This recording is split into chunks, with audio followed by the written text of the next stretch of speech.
If an athlete gets athlete's foot, then what do astronauts get? Mistletoe. Oh my gosh. How appropriate. It's appropriately timed joke. Yeah, Right. SpaceX. Lots of mistletoe happening.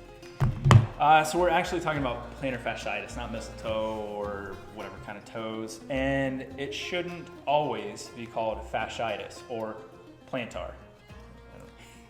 I've got the plantar. Yeah. But it really falls under the umbrella, just like a lot of soft tissue injuries, of fasciopathy. And the opathy just means something's wrong with that tissue.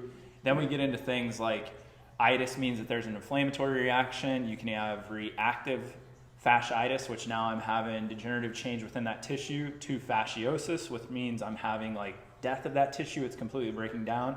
And even the classification in our beautiful ICD-10 coding of a fibromatosis, which means now I'm trading out the typical tissue for a more fibrotic tissue.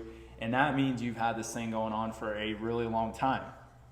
And let's just say this also. It is not always attributed to toe weakness and tight calves. There's other stuff. But we'll get to that because the most common types of ways that we treat it are through calf stretching and then flexor strengthening, like scrunching up the towel and picking up the marbles. There's also some other passive ways that we can treat it. We're recommended to wear really structured shoes or even cushy shoes, perhaps custom-made orthotics, and we can even dive into the realm of different types of injections for that area. So what are some better treatment options? This is going to be a broken record for the next few videos, but you have to get your toes and your foot and your ankle and your hip all moving. Now, if you recognize, I left out a major joint there, your knee. Yeah, your knee's important, but your knee's kind of, it's like Malcolm in the Middle. It's along for the ride, so we're gonna leave that out. We have to get these things moving first. Once they're moving, we have to create proper kinematic sequencing or intrinsic stability, in particular in your foot, for something like plantar fasciitis or opathy or osis or whatever we call it, plantar. Yeah. Intrinsic stability, all that means is there's kind of a sandwich of two layers of muscles within your foot, and there's a lot of interplay for a lot of joints, a lot of bones, and a lot of muscles.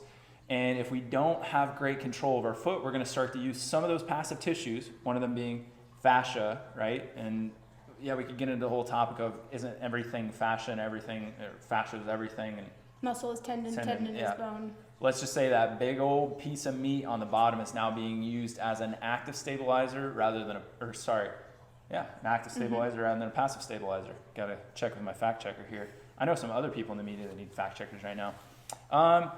Also, we want to kind of rule in, rule out when we're treating peripheral nerve sensitization. So what's that mean? You have all these nerves that are responsible for feedback.